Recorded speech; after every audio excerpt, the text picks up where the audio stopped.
Hola y bienvenidos a mi canal de YouTube nuevamente. Me alegra mucho que estéis por aquí otra vez. Hoy os traigo un nuevo caso criminal. Esta vez vamos a hablar de una chica de 16 años que desapareció en 1999 de la puerta de su casa. Ella es Jessica Dishon. Y sin mucho más que agregar, comencemos.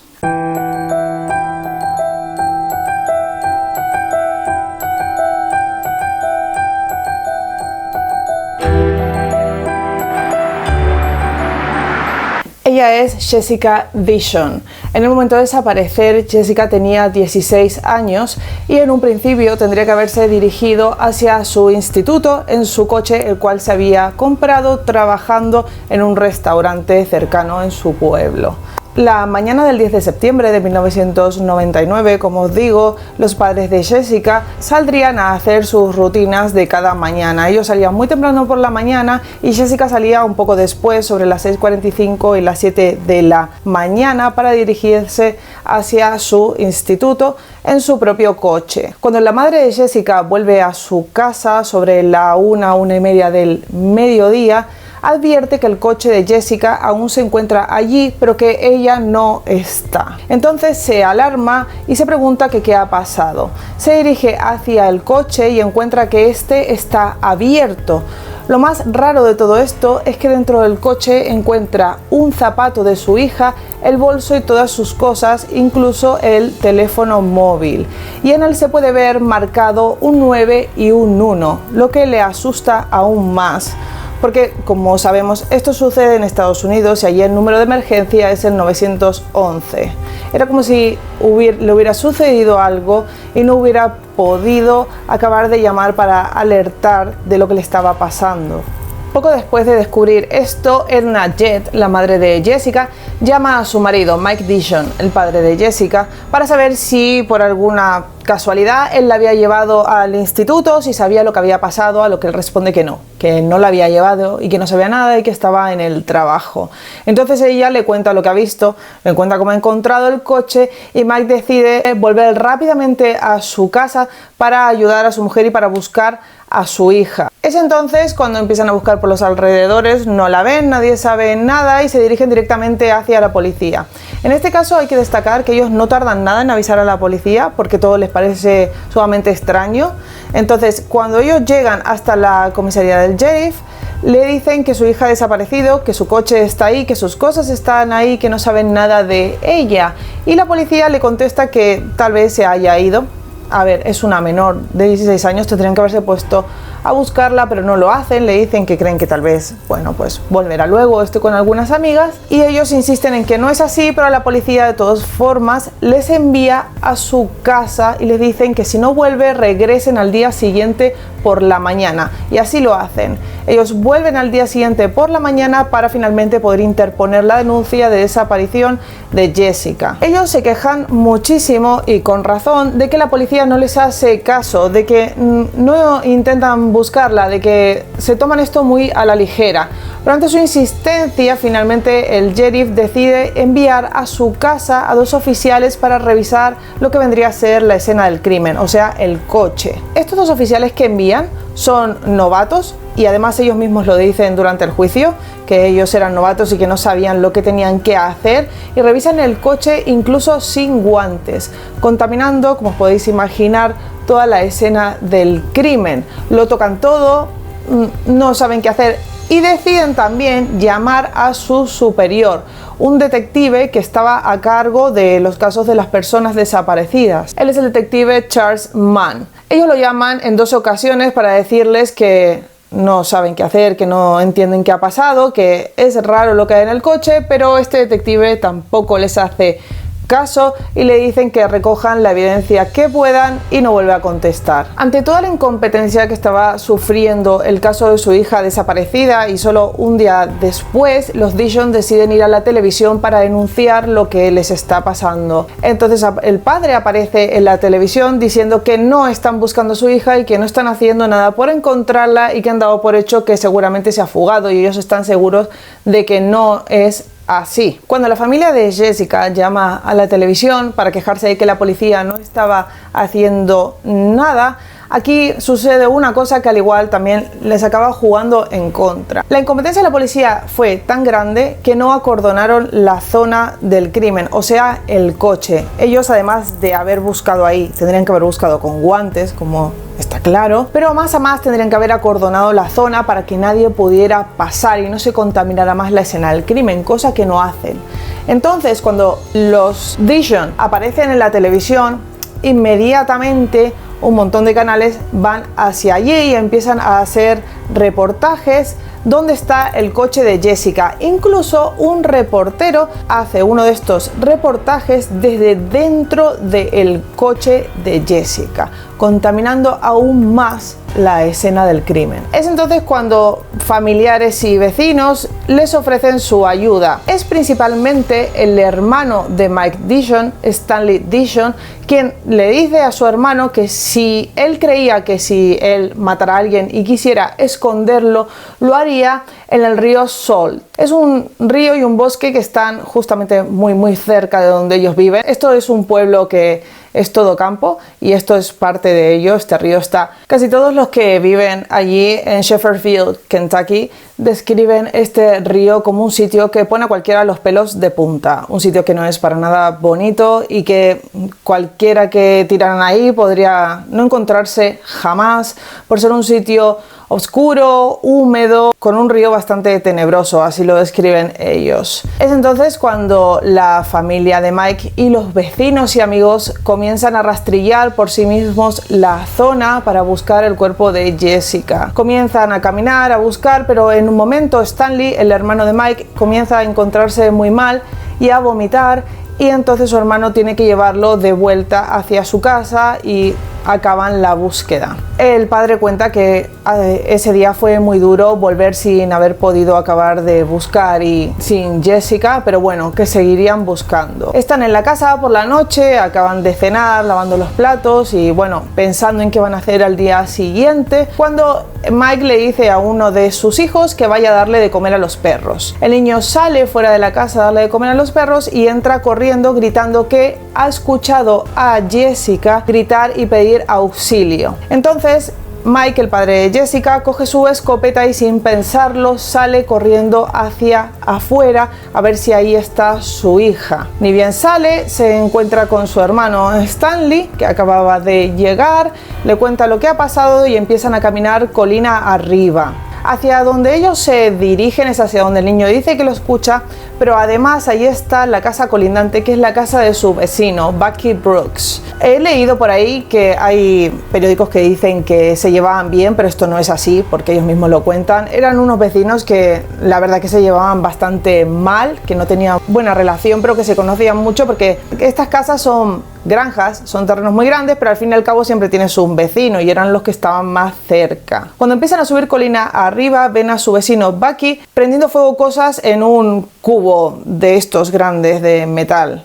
Pues está quemando cosas ahí, parece que está quemando ropa. Entonces le llaman la atención y le preguntan que qué está haciendo, a lo que el hombre no les contesta, no les hace caso y le dicen que si pueden mirar en su casa y este dice que no y que se vayan, se niega completamente. Pero a él le parece muy raro que esté ahí quemando ropa y que su hijo haya escuchado los gritos de Jessica. Así que deciden llamar a la policía otra vez y al día siguiente la policía se presenta allí y empieza a buscar en los alrededores de la casa. Cuando la policía no consigue allanar la casa de los Brooks, los padres de Jessica se cansan de cómo está trabajando la policía en este caso y de que no hacen nada y deciden llamar al FBI. A lo que el FBI les contesta que la única forma de que ellos intervengan es que o se lo pidan los padres de la víctima o que se lo pida el sheriff del pueblo. A lo que el padre contesta que él es el padre y que ya pueden intervenir. El FBI trabaja de una manera completamente diferente. Se dirigen hacia la casa de los Dishon, van al cuarto de Jessica y cogen cosas que puedan ser de utilidad para la investigación, como por ejemplo su diario, entre otras cosas personales. Le piden a la familia que les den la última ropa que haya tenido puesta Jessica para detectar su olor y se la enseñan a los perros. Es entonces cuando estos perros se dirigen hacia la casa de Buddy Brooks, hacia este tonel, este tanque donde había estado quemando ropa, y allí se encuentran unos guantes de punto que parecen haber pertenecido a Jessica. El perro detecta aquí olor a cadáver, así que también acaban por allanar la vivienda y encontrar en el granero de este hombre una foto de Jessica, lo que resulta absolutamente perturbador porque este hombre tendría una foto de la niña allí.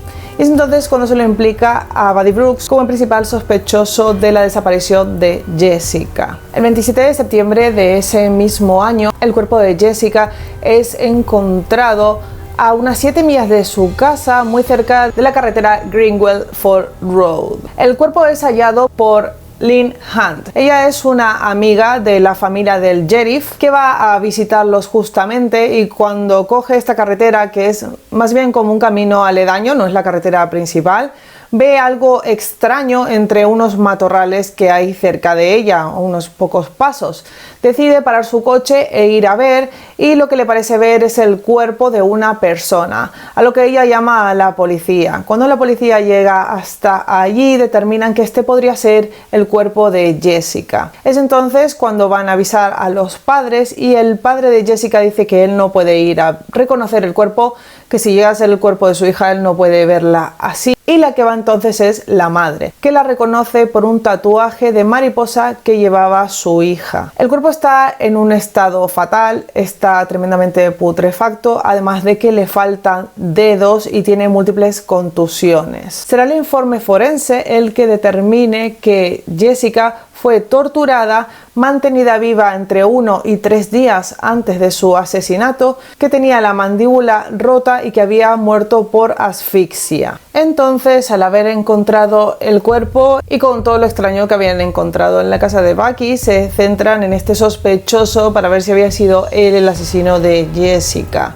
En el cuerpo no pueden encontrar casi nada porque está muy descompuesto, está en muy mal estado, pero llevan a Bucky para hacerle la prueba del polígrafo. Como todos sabemos, la prueba del polígrafo no es 100% certera, pero la usan para ayudar a los detectives a encaminar la investigación. O sea, le van haciendo preguntas y dependen cómo va reaccionando o contestando, se encaminan hacia un lado o hacia el otro. Y de esta prueba hay algo muy importante que yo no sabía, me he enterado aquí, pero es importante de saber, que es que si se nombra la prueba del polígrafo durante un juicio como la razón por la cual se acusa a alguien de un delito, el juicio queda nulo, porque esta prueba es así, o sea, solamente es para encaminar una investigación, no es algo que se pueda utilizar como una prueba de peso, como un hecho, como no sé, si encontraran las huellas de alguien en otra persona o ADN, no se puede usar de esta manera, solo es para encaminar. Entonces le hacen la prueba del polígrafo a Bucky Brooks y no la pasa, empieza a decir mentiras, se contradice. En un principio dice que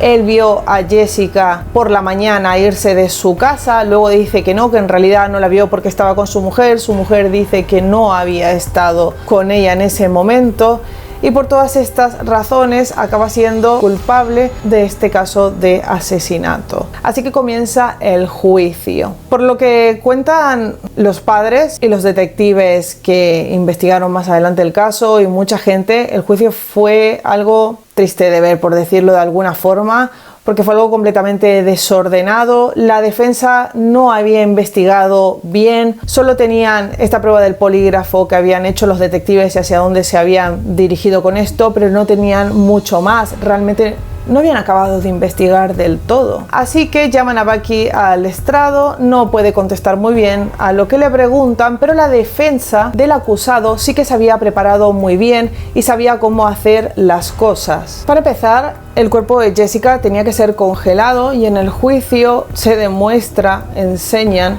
como la policía no lo había hecho, había dejado que los restos de Jessica se descongelaran, acabando de pudrirse por completo. Y aquí hay un gran problema, porque cuando hablan con Bucky, el detective Manon le dice que si encuentra sus huellas en Jessica, entonces puede condenarlo, porque hay que decir que para Bucky aquí estaban pidiendo la pena de muerte sin posibilidad de fianza, ni de cadena perpetua, ni de nada. Estaban pidiendo la mayor de las penas. Y Bucky le dice que intente encontrar las huellas. Y entonces luego se sabe que el cuerpo no ha sido congelado. Y esto es muy raro, es como si la policía estuviera ayudando al acusado de alguna manera al no haber congelado las pruebas. La defensa llama al detective Manon al estrado y comienzan a presionarlo muchísimo. Como os he dicho, la defensa sí que había trabajado y realmente estaba haciendo un buen trabajo, lamentablemente, para los padres de Jessica. Cuando comienzan a presionarlo y le dicen por qué acusan a Bucky una y otra vez y le preguntan de diferentes maneras la misma cosa,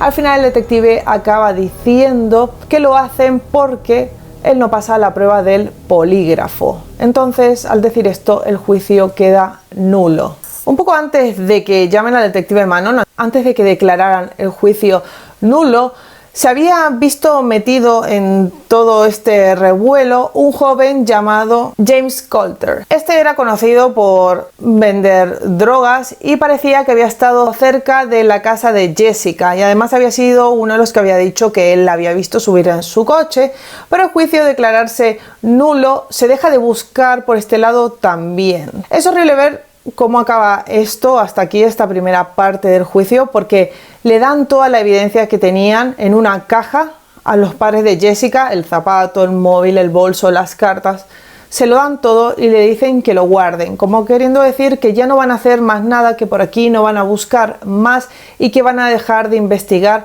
a Bucky. Simplemente por un error, todo este juicio de una persona que ha sido torturada y asesinada se declara nulo. La familia de la víctima, por supuesto, seguiría luchando, pero sin conseguir nada, ya que nadie más está buscando. Pero es en junio de 2012 cuando la oficina del sheriff de este sitio llama a una persona especialista en resolver cold cases, o sea, casos fríos, casos que no se han cerrado y que se han quedado parados porque no se ha podido seguir en la investigación.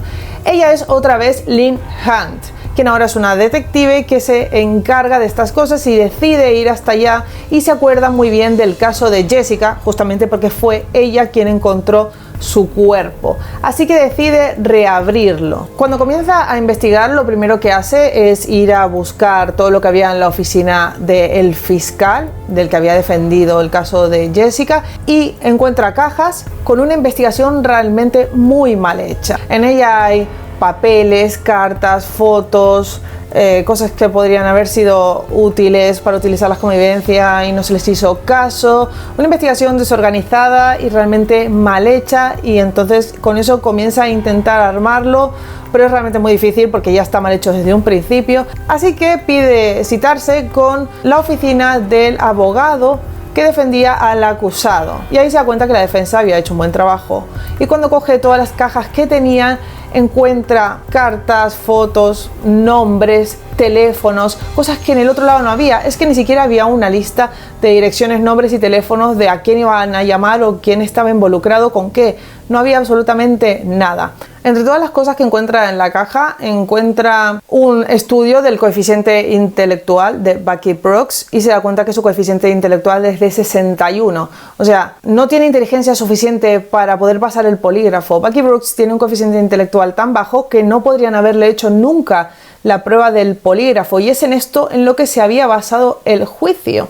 También encuentra información sobre James Coulter y se entera que está preso, así que decide ir a verlo y le pregunta que qué ha pasado ese día. Cuando llega allí y habla con James, él le dice que él no había estado allí, que él solo había dicho esa mentira porque Bucky se lo había pedido, pero que en realidad él había estado en un hotel con una chica. Le dice en qué hotel y ella le pregunta si alguien lo había visto y él dice que sí, que el conserje lo había visto. Se dirige hacia allí, pero el hotel no tenía registros tan antiguos de la gente que había estado allí y habían pasado muchos años, pero el que sí seguía trabajando allí era el conserje. Habla con él y como el caso había sido tan mediático y había salido en todos los sitios, el conserje se acordaba de este chico y dice que sí, que efectivamente él recuerda que él había estado allí con una chica o con su novia. Así que ella descarta a James Coulter porque tiene una coartada perfecta, se sabe que había estado allí y de Bucky Brooks pues no puede decir mucho debido a su coeficiente intelectual. Entonces otra vez se queda sin pistas, no sabe por dónde comenzar a buscar porque lo que podía buscar ya no tenía nada de todo eso. Y es entonces cuando recibe una llamada. Es uno de los inspectores que había trabajado en este caso y le dice que puede ir a ver a un informante que aún está preso que sabía algo sobre el caso de Jessica. Ella no quiere confiar en un informante.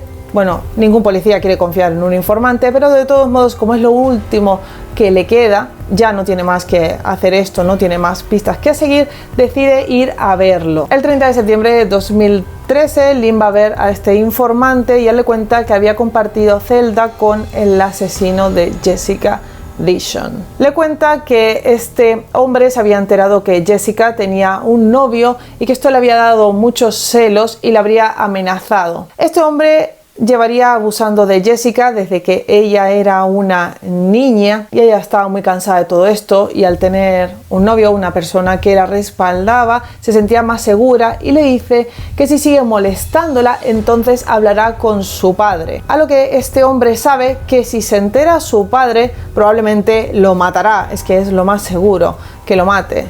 Y entonces, al no saber qué hacer, reacciona de una forma completamente violenta, le da un golpe en la cabeza, secuestra a Jessica y la mantiene viva 3 días, torturándola.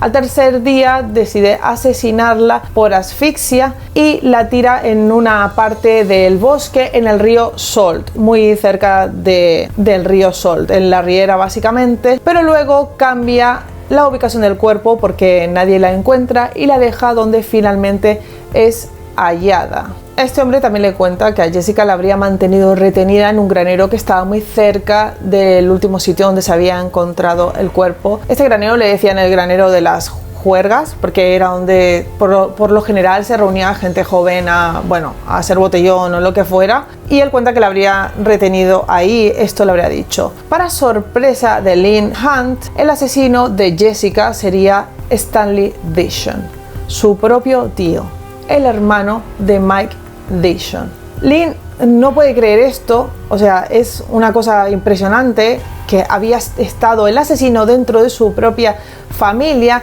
Entonces piensa que si ella encuentra el zapato de Jessica, el zapato que faltaba, con el que tampoco se había encontrado al cadáver, podía rectificar lo que este hombre le estaba contando. Si ella encontraba el zapato ahí donde se lo decía, esto podía demostrar que este hombre realmente decía la verdad y que Stanley era el asesino de su sobrina, de la hija de su hermano. Así que se dirige hacia el sitio. Ella cuenta que llovía muchísimo y que la acompañaba Bobby, el hermano de Jessica. Llegaron hasta ahí y estuvieron cavando como unas 6 o 7 horas, un montón de agujeros en el suelo, pero no encontraron absolutamente nada, no pudieron encontrar el zapato. Así que como ya estaban muertos de frío y estaban empapados, se habían estado un montón de horas excavando, ella le dice a Bobby que volvieran. Se suben al coche, recorren un trayecto muy corto y es entonces cuando Bobby le dice que es allí donde estaba el granero y se ve un edificio y se ve un granero enorme. Así que Lynn para el coche y decide ir a buscar allí a ver si hay alguna pista. Al entrar al granero está lleno de basura, de botellas, de todo, pero entre todas esas cosas encuentran algo que le llama la atención. Es una sábana del mismo color, con los mismos dibujos que el edredón que está en el cuarto de Jessica. Hay que destacar que cuando Jessica desaparece, los padres dejan la habitación tal cual está. No la tocan en todos esos años, no hacen ningún cambio, no tocan nada. Así que ese edredón que había puesto en la cama sería el mismo que estaba el día que Jessica desapareció. Cogen la sábana y la llevan rápidamente hasta la casa de los Dishon para ver si coincidía, para ver si ahí en la cama faltaba algo. Cuando llegan allí, abren el edredón, está la sábana, abren la sábana y ¿qué pasa? Que la sábana bajera no está. Coincide completamente con la que ella ha encontrado. La historia de este preso, de este informante, sería cierta. Stanley sería el asesino de Jessica Entonces, ¿qué pasó? Pues total, que al descubrir que Stanley había sido el asesino, empiezan a descubrir muchas otras cosas igual de turbias que estas. Resulta que Stanley abusaba de Jessica desde que era una niña, pero no solo de ella. Cuando empiezan a hablar con la familia, descubren que había abusado al menos de 3 familiares más, de 3 niñas más desde que tenían aproximadamente 6 años, amenazándolas con matarlas o con decir cosas a sus padres. Bueno, manipulándolas. Básicamente manipular a un niño es bastante fácil porque es inocente, y esto es lo que este hombre hacía. Abusaba de sus sobrinas, de su propia familia desde que eran pequeñas. Y esto queda aún más claro cuando hablan con una de ellas y Lynn le pregunta si alguna vez Stanley le había hecho algo, y esta chica se desmaya. Era una prima de Jessica. Así que Stanley es llevado a juicio. Su padre no se lo puede creer. Lamentablemente sus padres también acaban divorciándose entre medio de toda esta investigación, y es condenado a 20 años en prisión y a darles un dinero a sus padres, muy poco dinero la verdad, creo que son $250,000. Yo lo veo que la condena fue muy floja para todo lo que este hombre hizo, pero bueno, esto es a lo que es condenado. Pero no se acaba aquí. Lo más triste de todo llega cuando Lynn Hunt comienza a acabar de revisar la caja que tenía con las pruebas, la caja de la defensa del acusado, y encuentra una carta. Esta carta estaba escrita por el mismo informante. La había enviado en el 2002. O sea, Jessica desaparece en el 99 y en el 2002 alguien había recibido una carta de un informante que decía todo esto. Decía que Stanley había matado a Jessica, decía que abusaba de ella desde niña y decía dónde la había escondido y todo lo que había hecho con ella. Para su sorpresa, Lynn también descubre que la fiscalía y la oficina del sheriff tenían una copia de esta carta y no habían hecho nada. Simplemente habían cerrado el caso porque se había anulado el juicio por nombrar el polígrafo, pero no habían hecho más nada teniendo todas las pruebas en sus manos.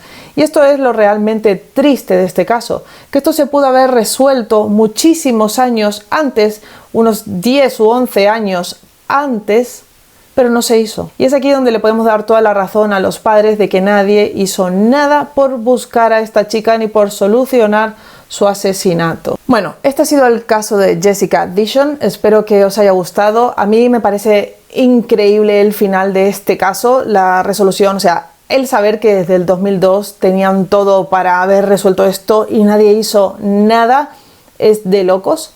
Pero con esto, bueno, nos podemos dar cuenta de que estas cosas pasan lamentablemente más de una vez. No sé por qué, es que no sé por qué dejan las cosas así. Yo creo que alguien tuvo que haber tenido contactos o algo, porque si no, ¿de qué? ¿De qué va a pasar todo esto? O si no, simplemente son unos incompetentes.